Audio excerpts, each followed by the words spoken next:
All right, I think we're ready to start. Thanks for joining this presentation. This presentation about threat hunting on encrypted dataspaces. I'll be talking about the product that we built and how this is helping cyber become more effective. First, about myself. My name is Hugo Ideler. I work at Roseman Labs, which is a Dutch startup company. My role is the head of engineering and the CISO, but I actually have a past in cybersecurity, like most of you. I worked at Deloitte for many years, about 10 years experience in cybersecurity. And I put a picture here of one of the cases that I worked at, which was for me the most transformative. I recall when I was called to help out for NotPetya. I went to Maersk, and I remember walking across the yard of this large container facility and seeing all the cranes being stopped, all the boats being paused, and basically nothing could move. And for me, that was quite a transformative experience to see the real-world impact of cybersecurity. But it also made me wonder whether we were on the right track in how we were solving cybersecurity.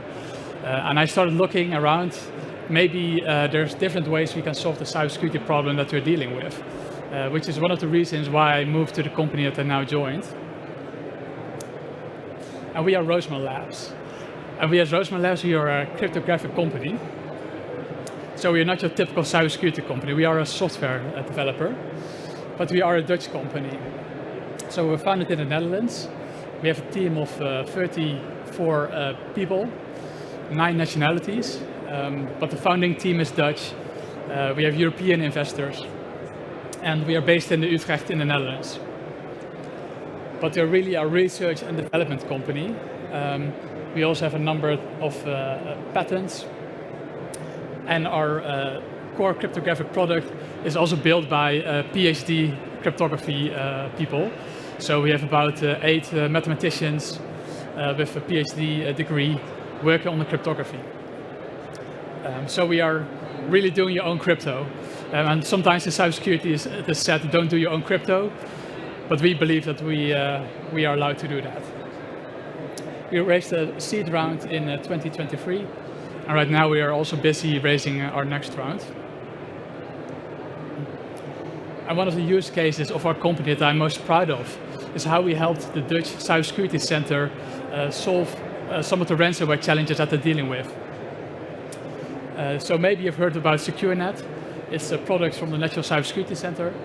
And using SecureNet, which was also published in the news, NCC and various partners, various cybersecurity companies in the field, they've worked together and they've published reports on how to stop hacker groups. So for example, Project Melissa, in which they actually caught hacker groups using information that was shared using this platform. And our technology played a role in this, but this is only the beginning. We believe you can do much more with it. Now, what is our product? I think it's good to realize that you have different types of encryption. Encryption at rest is something that we are familiar with. If you put a password on your Excel sheet, that's encryption at rest. If you use BitLocker on your Windows laptop, that's encryption at rest. If someone finds your laptop, unless they have the PIN code or unless they have the password, they cannot get to your data. Encryption in transit is something that you're all also very much familiar with. If you go to your banking website, you have the lock symbol in your browser, the TLS encryption. And that makes sure that the attacker on the wire can actually look at your data.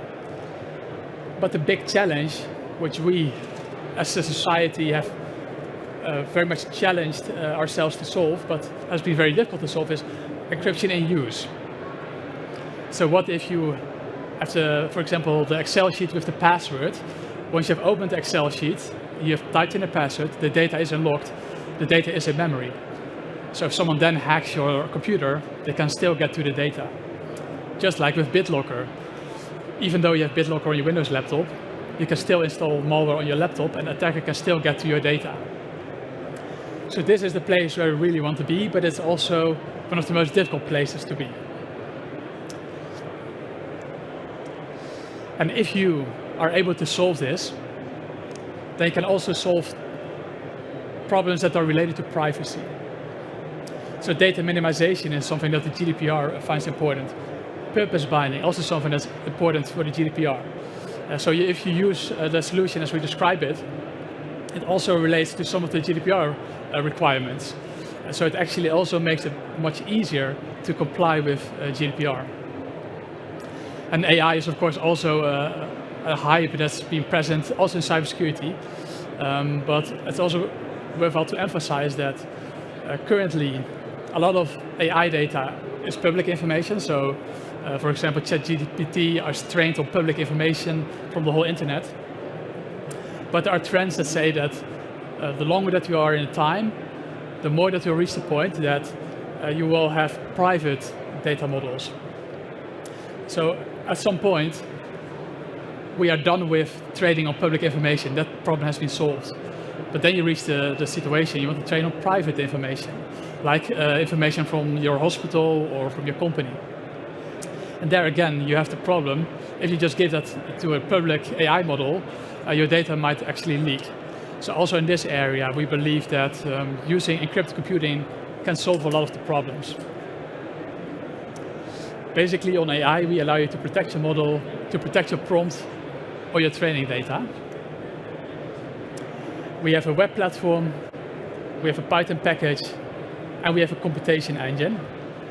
And I'll show you those concepts closer in a minute. There's a web platform where you can input data. So you can upload a spreadsheet or fill in a survey. And once you put the data in there, it already is encrypted on your client side. So no encrypted data leaves your own laptop. No unencrypted data leaves your laptop. So there's no risk of you sending unencrypted data to the internet.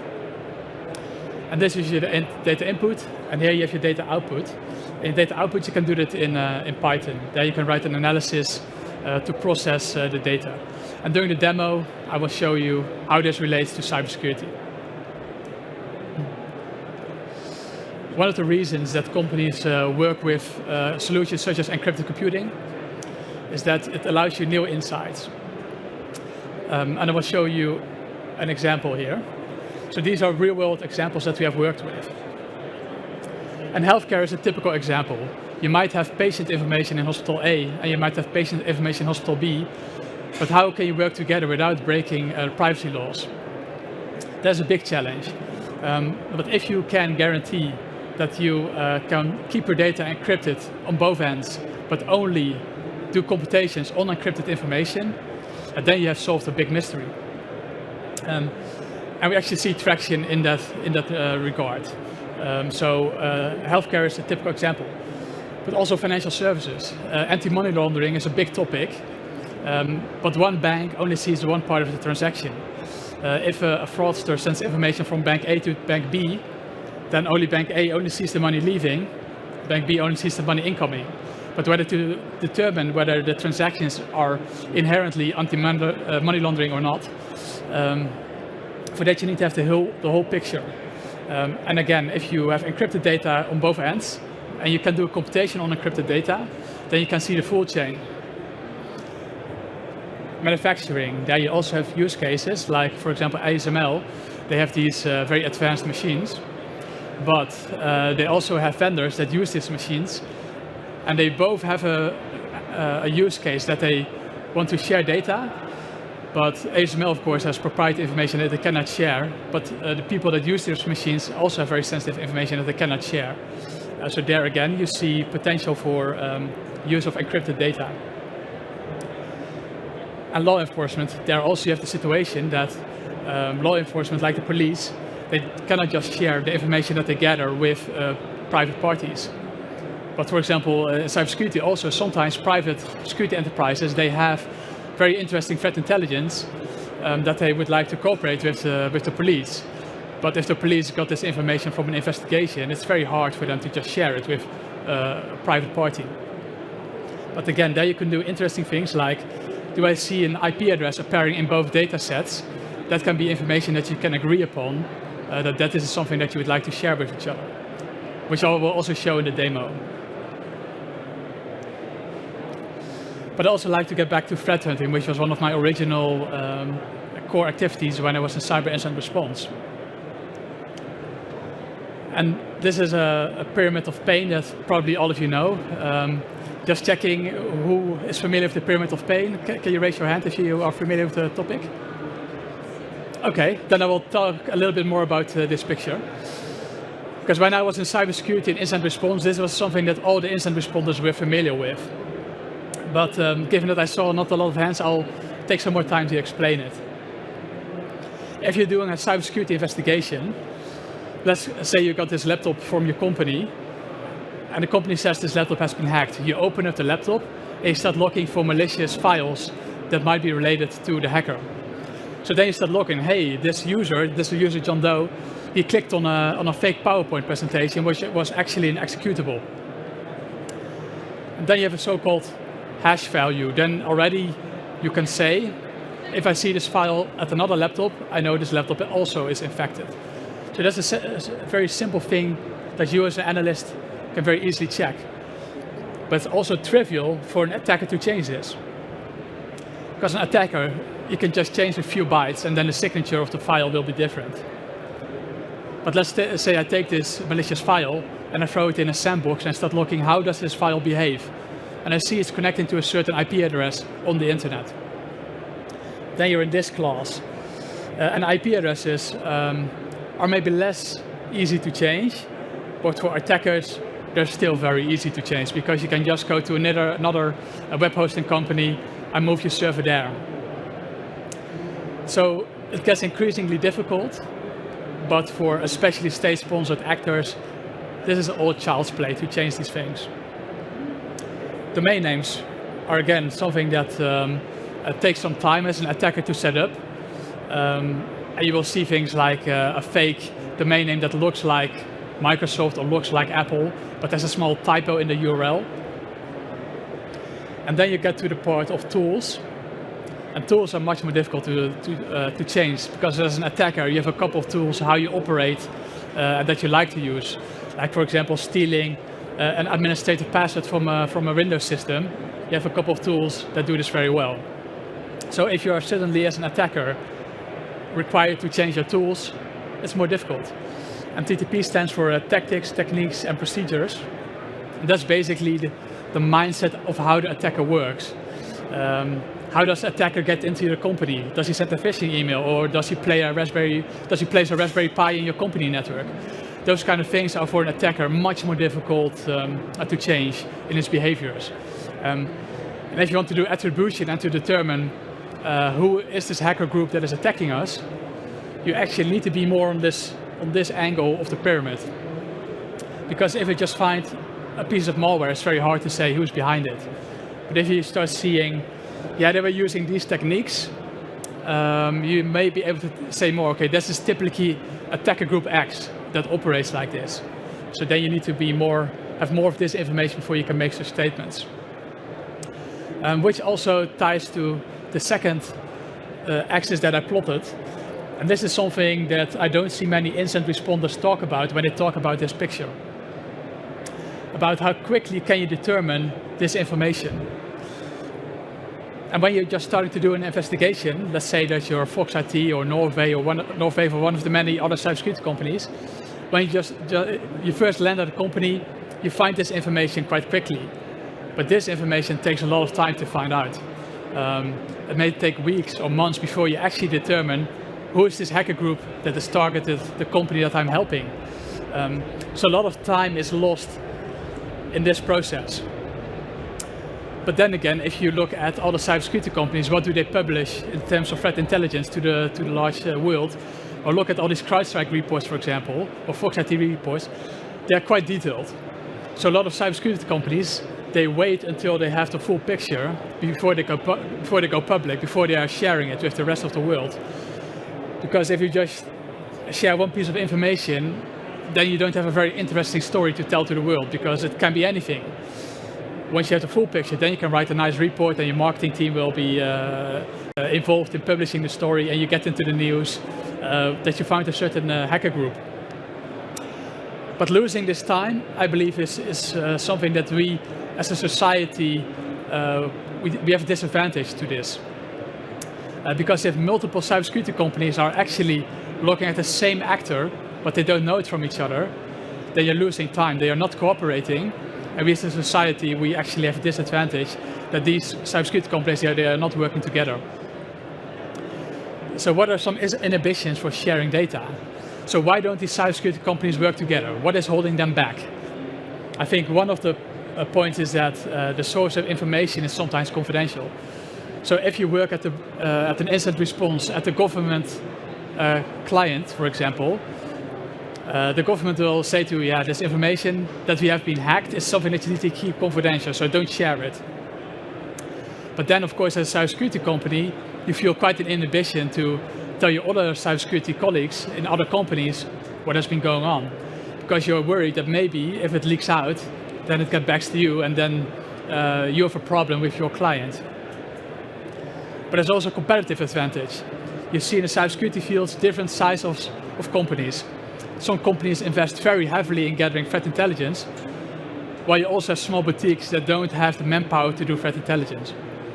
And then as a big company, if you have really invested a lot of time and money into doing threat intelligence properly, then you will feel a bit annoyed if you share information with smaller competitors that suddenly take your information and maybe go public with it and claim the credit for all the hard work that you have done. Or maybe you lose contracts with clients due to a competitor making a nice show with threat intelligence that they actually got from you. So there's also the reality that cybersecurity companies, they are also competitors of each other. And once you share information, for example, using MISP, which is one of the platforms that maybe you're familiar with, that you can use for sharing information, once you put data in there, sometimes it's very hard to determine where it ends up.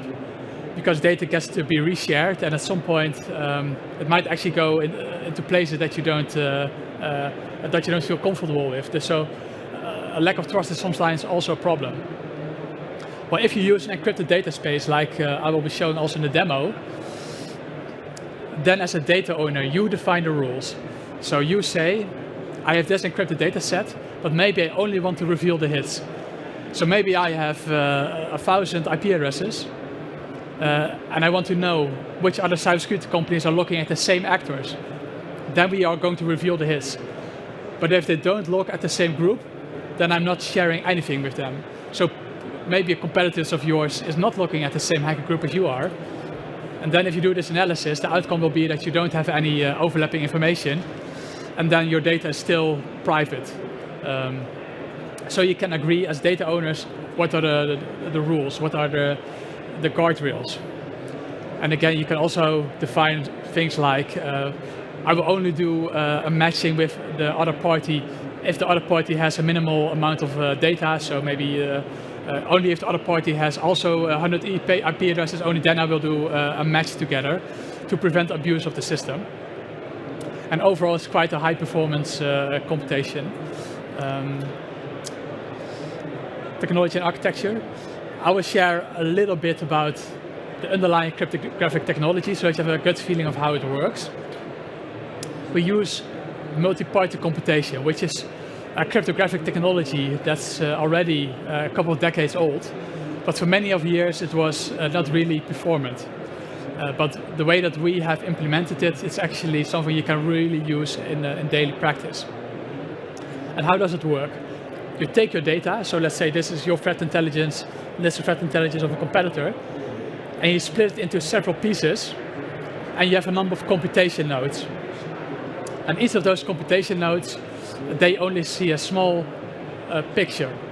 They only see a small part of the puzzle. And if you have one of these puzzle pieces, you can actually determine nothing.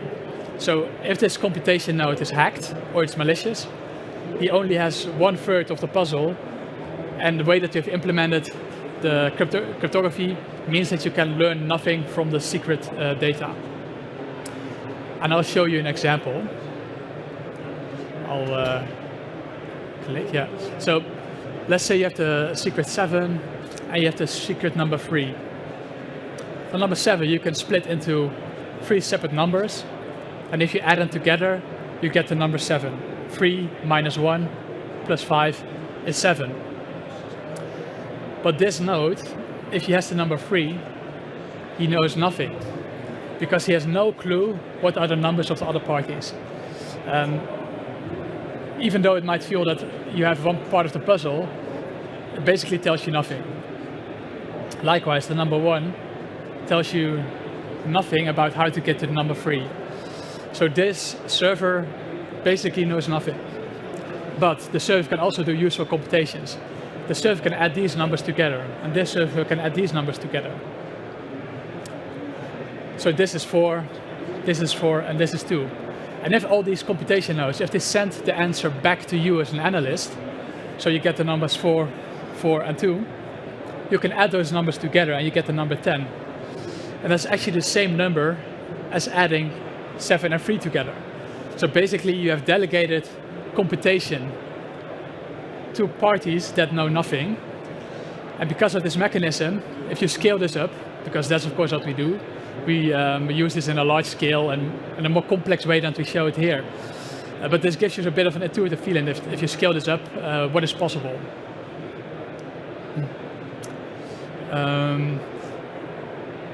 As you can see, you have these computation nodes. You have the data. It goes in there in an encrypted form. And then you have an analyst who also talks to this cluster of nodes. And the analyst then gets the results. And this can be the same party. So the party that does the uploading of encrypted data and the analysis can be the same party, but it doesn't have to be. Okay, I'll skip to the demo, also to leave some time for questions. What I'm going to show you in this demo is a typical example of how you could use it in sharing threat intelligence with each other.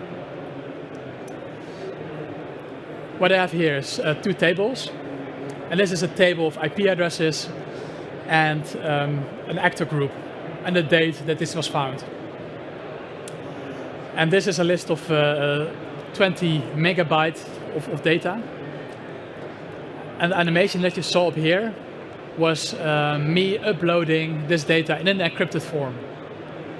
So we took this data, this table, ransomware data CSV, and that was this table A. And that was uploaded to the encrypted computation engine, to the encrypted data space. And as you can see, this is information that you could expect to find in a cybersecurity investigation. I'm showing you here this dummy data in clear text. But of course, if you're party A, you only see this. And if you're party B, this is your data, and you only see this. So party B, of course, doesn't have this picture of the plaintext data of party A. But for you, to make it more understandable, I'm showing you the raw data.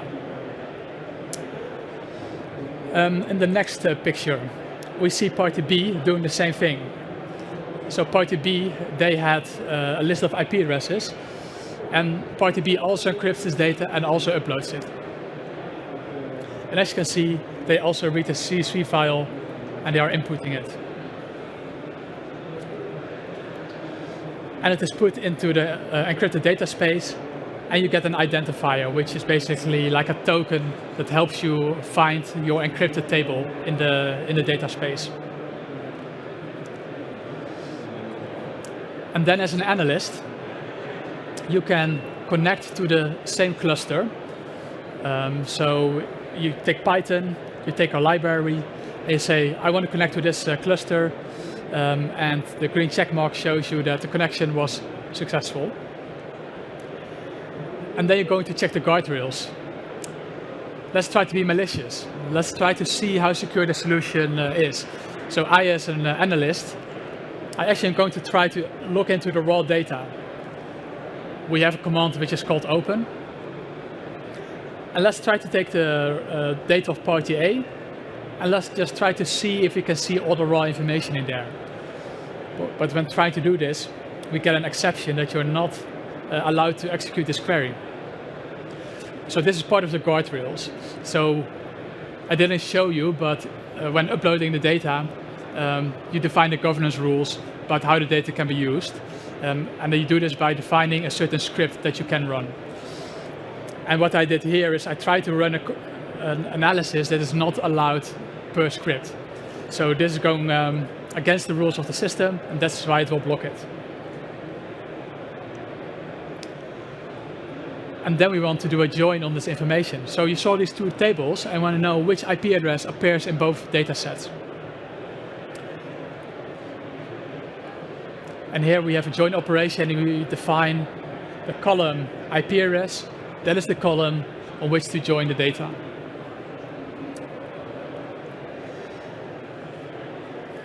And the computation was successful, and you see that we have 25,000 rows where the data of IP addresses appeared in both dataset A and B. Of course, this is a dummy data set, so it's quite a large result there. Probably in practice you wouldn't see that high numbers. And now we have received a table with just the hits. So that is a table that we can then inspect, and then we know only the hits that appeared both in dataset A and B. And that ties back to the original purpose, because then the cybersecurity companies A and B, they can go and sit together and say, we are competitors, but we are working on the same hacker group. He's attacking your clients, he's attacking my clients. Let's work together. And there are other useful analysis that you can do in this system. You can also do a group by. So there you can say, show me all the different attacks. So again, these are all the kind of attacker groups, and these are the numbers that came out of the group by computation. And it feels for an analyst as if you have access to all the data, but in reality this data is encrypted on both sides. But for an analyst, it's very intuitive to do it like this. You can just write Python as if you have the data on your own laptop. You can also ask for time queries. So since the 1st of October, how many attacks were taking place during this time period? Also, that is a computation that is possible. And I want to tie it back to the pyramid of pain. We talked about IP addresses, and you can also think about domain names, but it becomes even more interesting if you do this on a higher level. So if you start sharing things like TTPs, and for this you have methodologies from MITRE ATT&CK framework. And MITRE ATT&CK framework describes the way that the attackers operate and classifies this in certain buckets. Well, if you put that information into this encrypted data space, you can actually do matches on that level. And that is, then you get to a really powerful situation, because these are things that are easy for an attack to change. But if you start collaborating on this level, then you come in a situation that if you find an attacker, it's very hard for an attacker to remove their traces.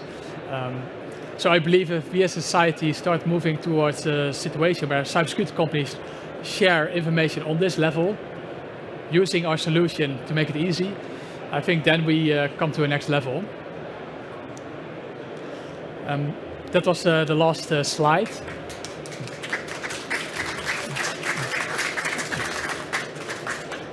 So if you have questions, then I'm happy to answer those.